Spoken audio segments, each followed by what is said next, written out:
Hello everyone, welcome to Brahmi Academy. आज का हमारा टॉपिक है संपूर्ण मध्य प्रदेश का रिवीजन। हम यहाँ पे एमसीक्यूज करते हैं 2, 4, 5, 6, 8, 10। ये जो आपके 6 यूनिट्स हैं उनसे रिलेटेड जितने भी इंपॉर्टेंट क्वेश्चन हैं जो आपके पेपर में पूछे जा सकते हैं, सारे का रिवीजन। इससे पहले भी बहुत सारे हम लेक्चर देख चुके हैं, अब जाके वहां पे जरूर देखिएगा। इससे क्या होगा आपका फायदा कि आपके ज्यादा से ज्यादा क्वेश्चन अगर रिवीजन करेंगे, आप बार बार क्वेश्चंस को देखेंगे तो बहुत अच्छे से आपके दिमाग में बैठ जाएंगे, कंफ्यूजन नहीं रहेगी। जो कि आपको एग्जाम में फिर ऐसा होता है 50-50 में जो क्वेश्चन गलत होते हैं वो क्वेश्चन गलत बिल्कुल नहीं होंगे। ठीक है, तो चलिए स्टार्ट करते हैं। ये हमारी 10,000 क्वेश्चंस की सीरीज है। अच्छा, ये सिर्फ एमपी की सीरीज हम चला रहे हैं 10,000 क्वेश्चंस की, तो बहुत मायने रखती है। मध्य प्रदेश सबसे ज्यादा वेटेज भी रखता है, इसलिए पूरा आप लेक्चर जरूर देखिएगा। जहां पे जरूरत पड़ेगी मैं ट्रिक के माध्यम से आपको याद भी कराते चलूंगी। ठीक है, चलिए सबसे पहले हमारे एप्लीकेशन के बारे में जान लीजिए। ब्राह्मी एकेडमी का एप्लीकेशन आपको प्ले स्टोर में मिल जाएगा, वहां पे बहुत सारे आपको बैचेस मिलेंगे। अच्छा, बहुत सारे बच्चों के मुझे कॉल आए और उन्होंने बताया कि उनका एक्सपीरियंस ऑनलाइन में बहुत बिल्कुल अच्छा नहीं रहा है। बहुत सारी जगह पे ले लेके वो देख चुके हैं, तो उन्हें भी लगता है कि अभी जैसे वीडियोस कम है उसमें सारा डला नहीं हुआ है, तो उन्हें लगता है कि हो पाएगा कि नहीं हो पाएगा।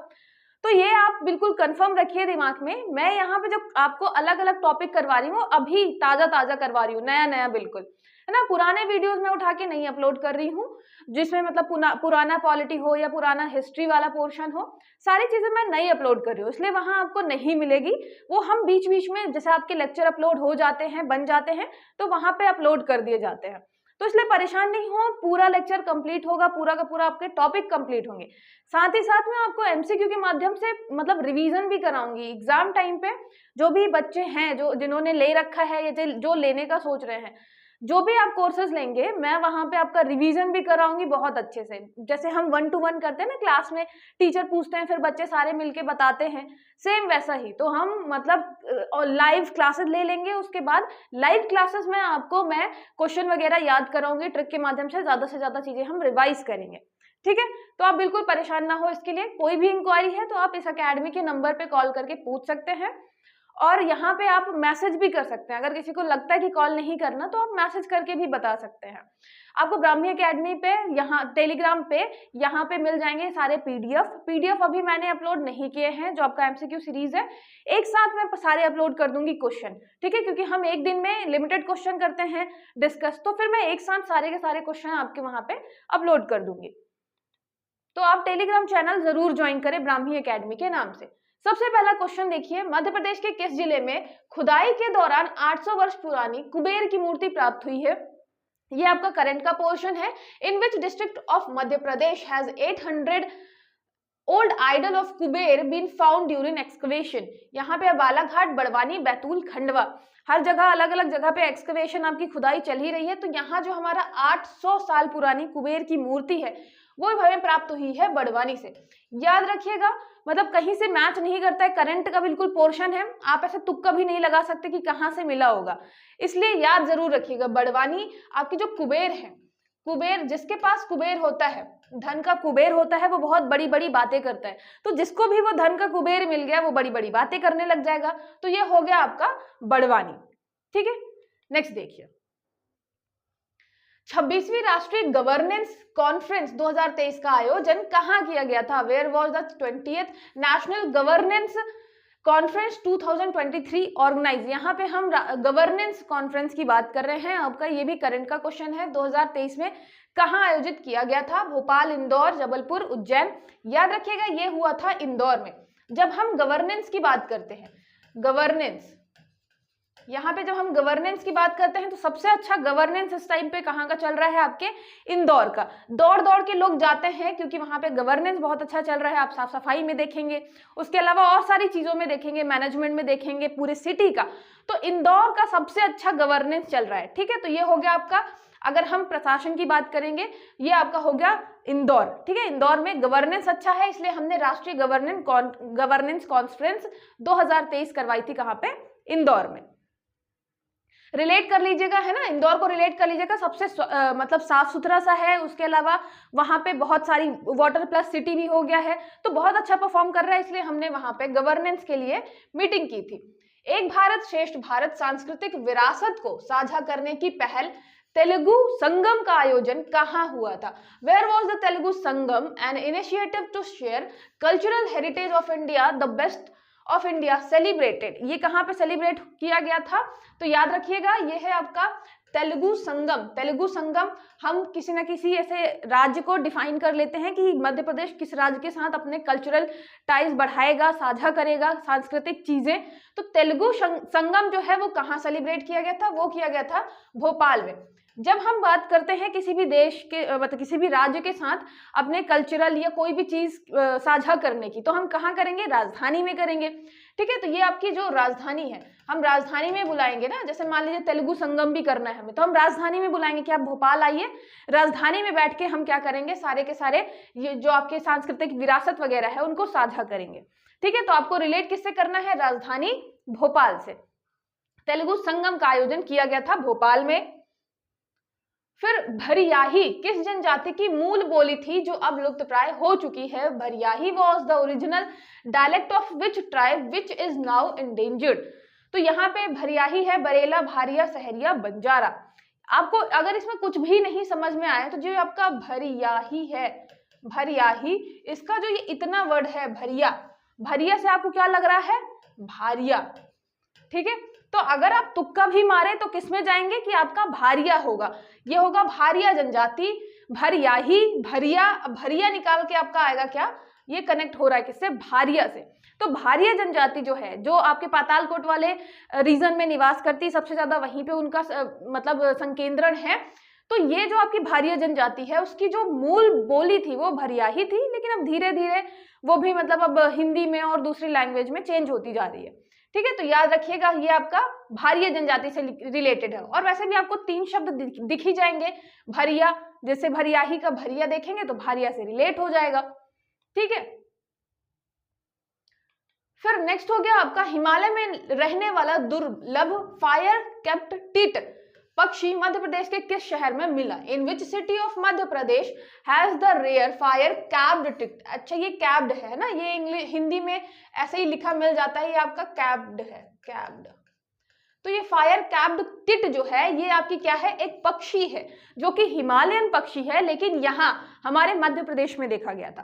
तो हिमालयस बीन फाउंड कहाँ मिला है? इंदौर, भोपाल, उज्जैन, शिवपुरी। तो याद रखिएगा हमारे झीलों के शहर में मिला है क्या? ये आपका फायर कैप्ड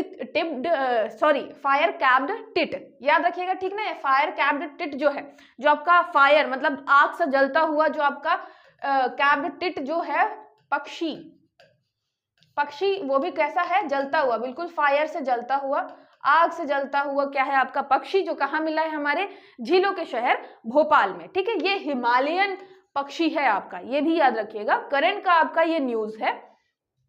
ठीक है, हमने देखा जो गवर्नेंस वाली है वो मीटिंग कहाँ हुई थी? वो कॉन्फ्रेंस हुई थी इंदौर में, उसके अलावा भोपाल में तेलुगु संगम।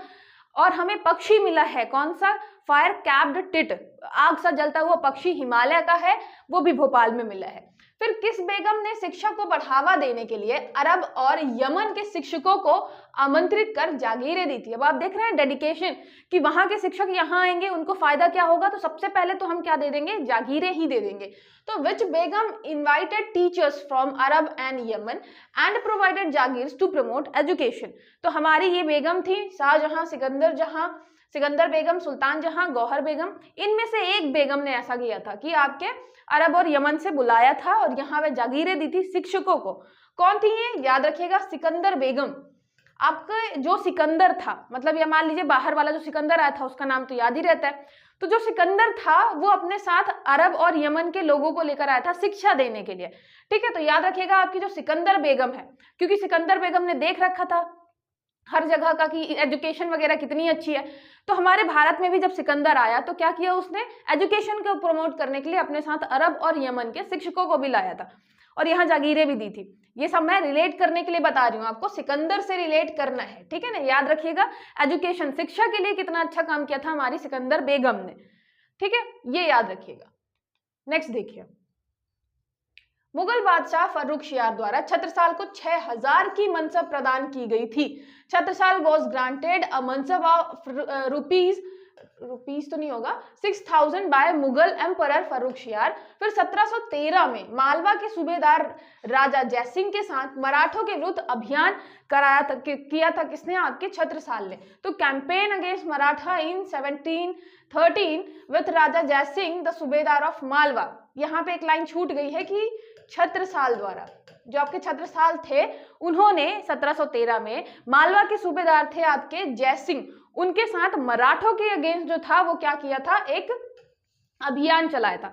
तो आप देखेंगे कि औरंगजेब के टाइम पे जो सबसे पहले बुंदेला विद्रोह था वो छत्रसाल ने किया था।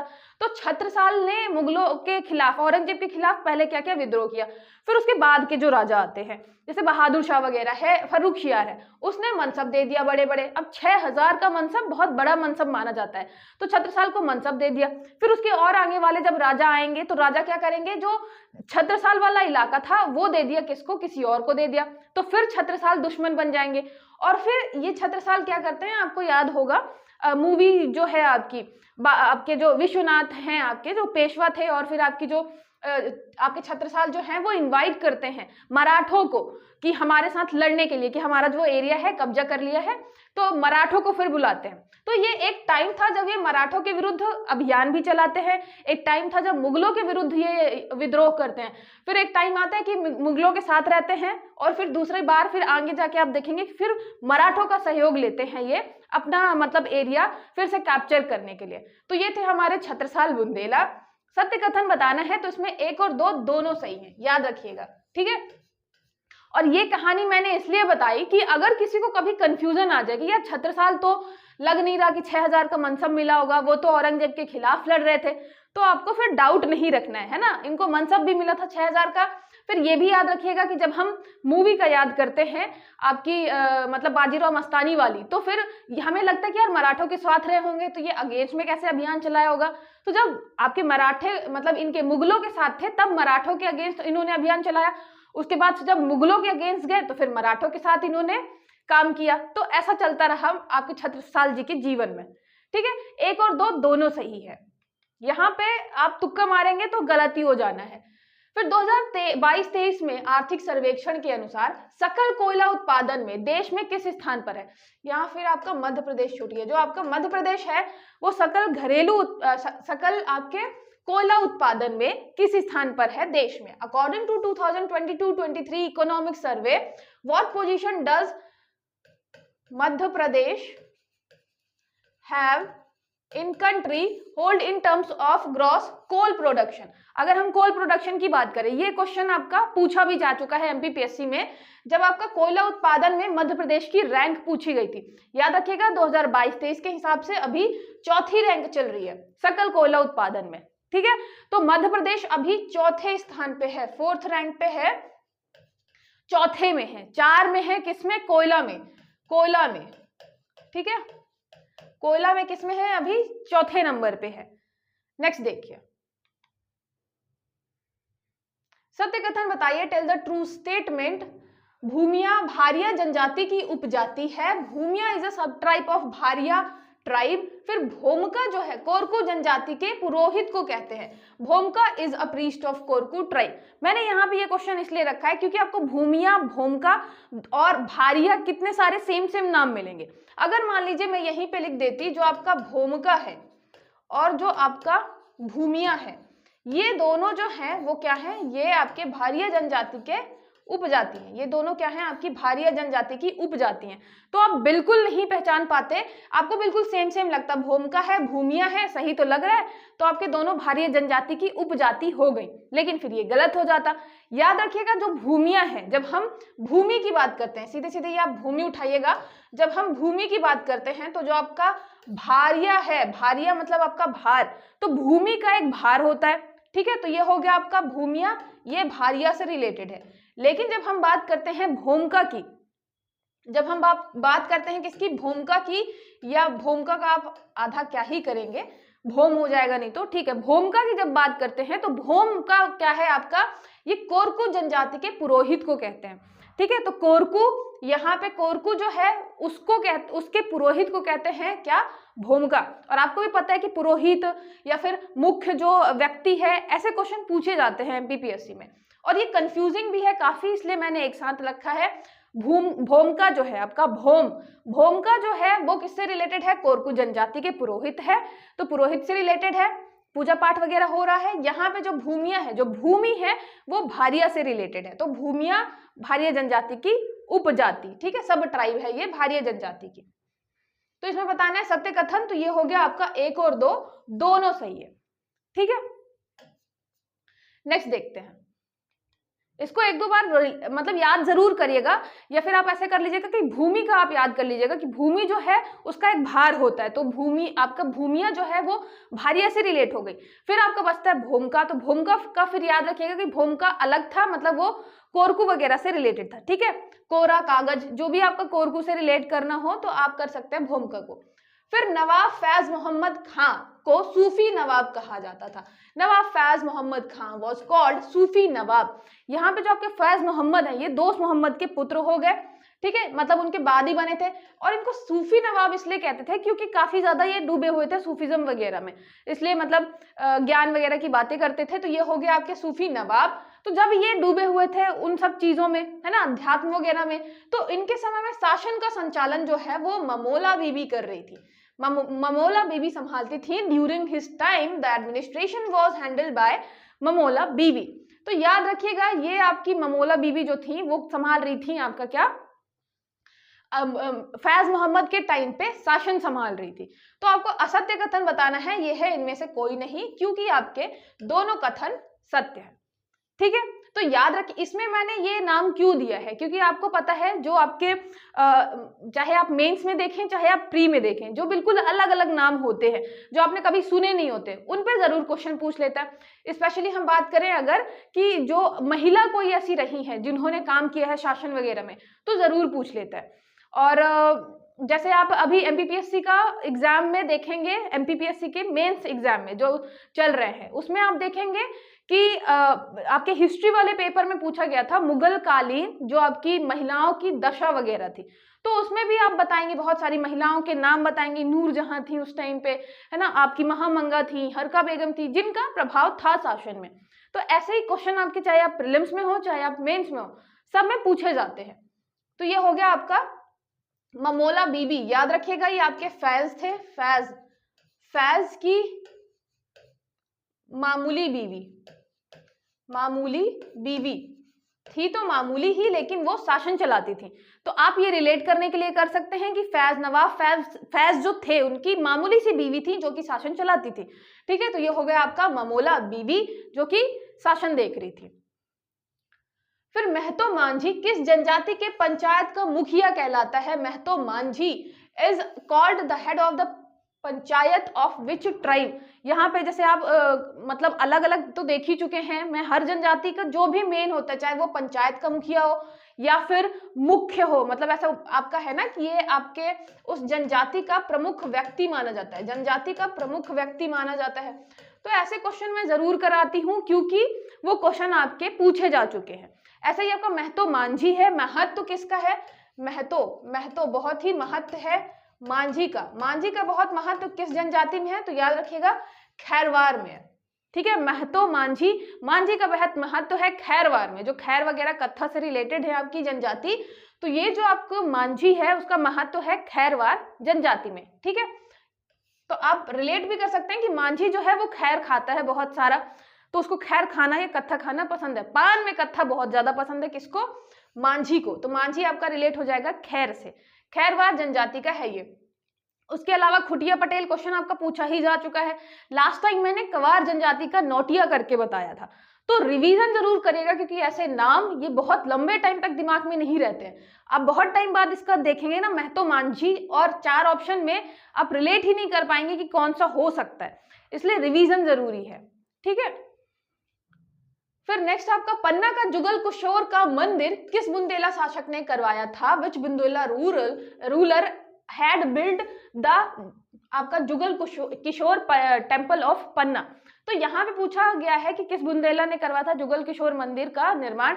अच्छा, इसमें ये क्वेश्चन भी पूछा जा सकता है कि जो आपके जुगल किशोर मंदिर है वो कहाँ स्थित है। जैसे अभी 2023 में क्या आया था आपका मतंगेश्वर मंदिर कहाँ पे स्थित है, सेम ऐसे ही। तो ये भी पूछा जा सकता है। तो याद रखिएगा जो आपके जुगल किशोर है जुगल किशोर, बिल्कुल अलग नाम है आपके, मतलब कान्हा जी का है मंदिर, तो ये आपके जुगल किशोर कहाँ है, तो ये है पन्ना में।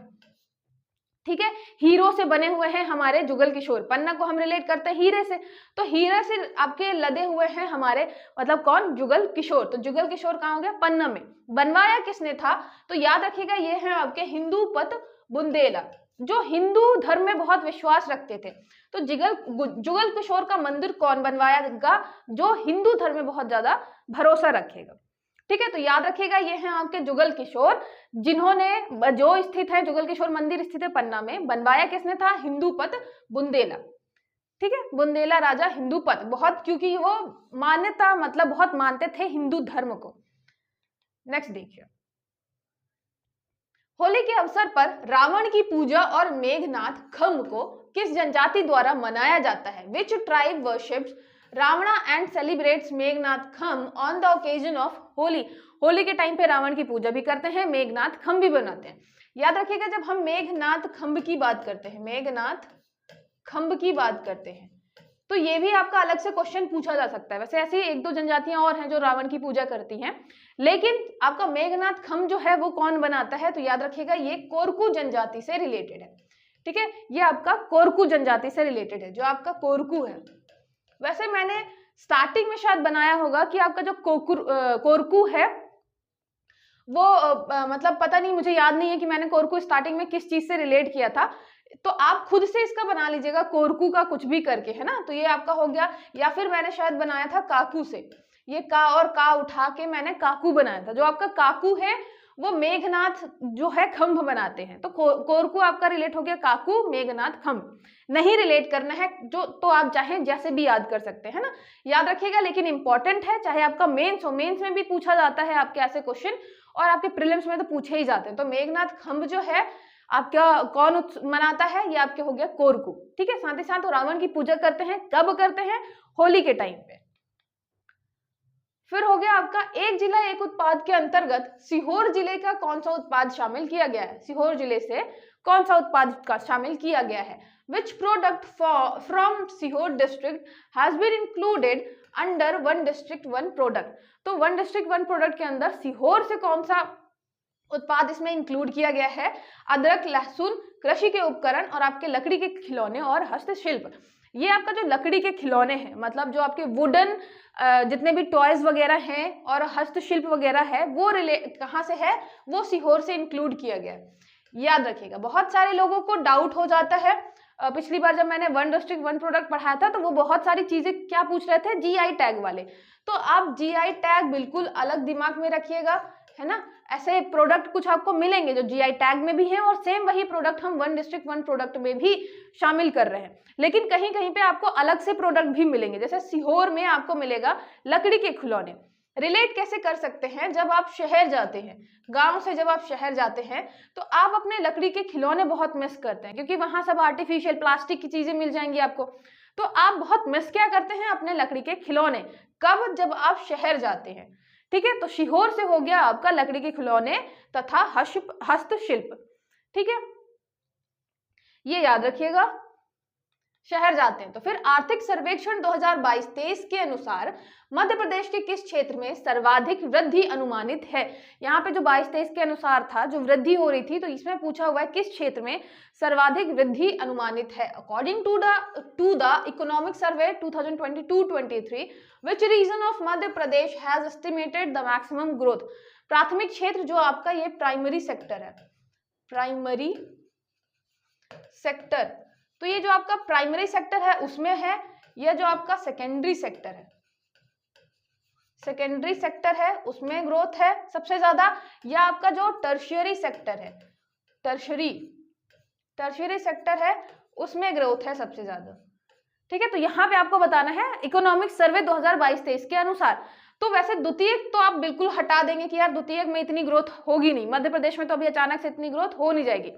फिर बचता है तृतीयक और प्राथमिक क्षेत्र, तुक्का भी मारेंगे तो इन्हीं दोनों के बीच किसी को आप मारेंगे।